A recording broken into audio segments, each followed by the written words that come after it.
Welcome to Gaming on a Budget. Today we bring you Tragedy Looper from Bakafire and Z-Man Games. Now, if you've ever seen a show like, say, Quantum Leap or Star Trek, or watched any of a myriad of different movies, you've seen the heroic time travelers going back to fix problems that once happened, or to prevent problems from being created by a nefarious villain of some kind. Tragedy Looper will put our protagonists in the roles of time travelers who, through various methods, left mostly up to your own imagination, have gained the ability to travel back in time and make life rosy and wonderful for everyone. However, not everyone agrees that rosy and wonderful is the way to go. It just so happens there is a nefarious mastermind lurking in the shadows who just adores the prospect of misery and suffering for all, and he will be working against the protagonists to prevent them from creating the happy life and happy future that everyone looks for.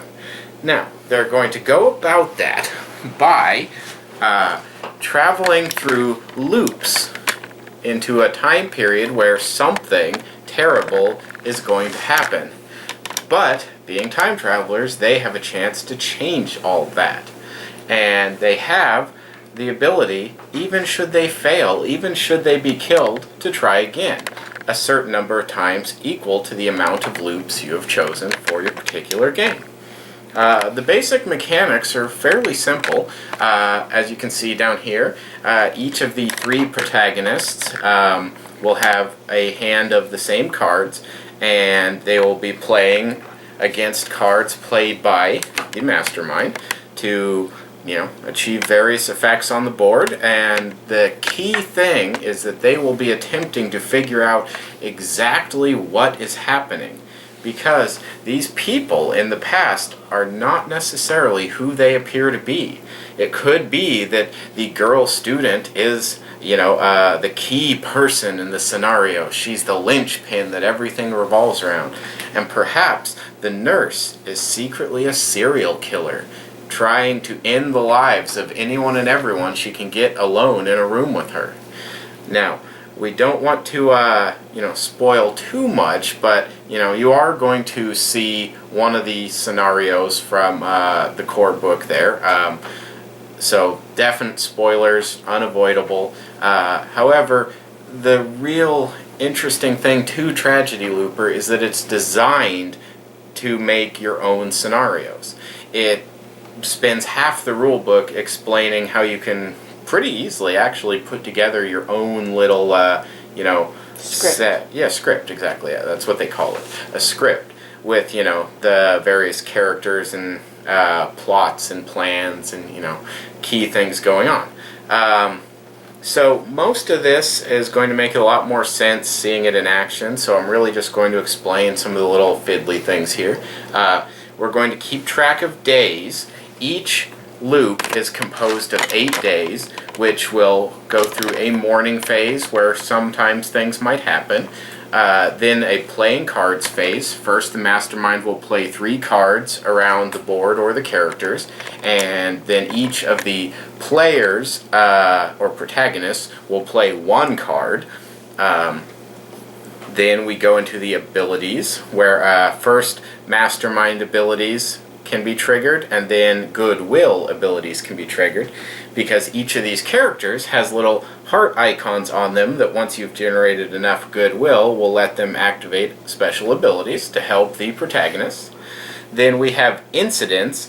If it happens to be a day of the week where an incident occurs, marked by these daggers here, or kitchen knives, or whatever they're supposed to be, there's a possibility an incident will occur during that phase. Then there's the night phase, where sometimes mysterious and terrible things will happen, according to the mastermind. And then we will move on to the next day. Should the days get all the way down to the end here, we will end the loop either in failure for the protagonists or success. In the case of success, the game ends immediately. However, if they have failed, we will start a new loop. The day will move back to day 1. The loop counter will go down, steadily coming closer to bad ending. Yes? In this particular script we're playing, we only have 7 days. Oh, right. Okay, yeah, 7 days.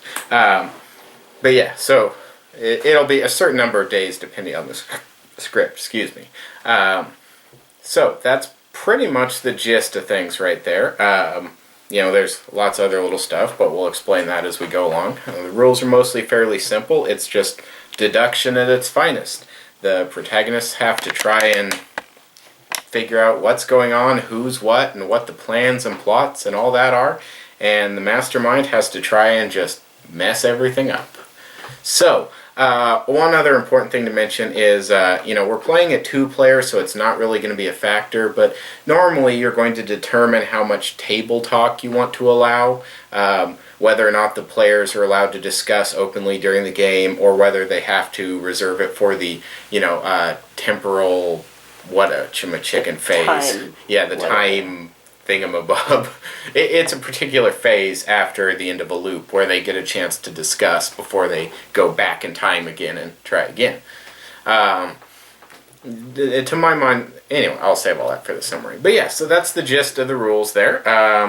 So we've each got our handy little reference sheets here, which give us an idea of the plots and subplots that can happen, the various roles, the various incidents. So there is something for the protagonist to go on to try and, determine what's going on here. It also lists each of the characters and their goodwill abilities. Yep. Okay. Alrighty, so without any further ado, we'll get on over to the gameplay. So, see you there.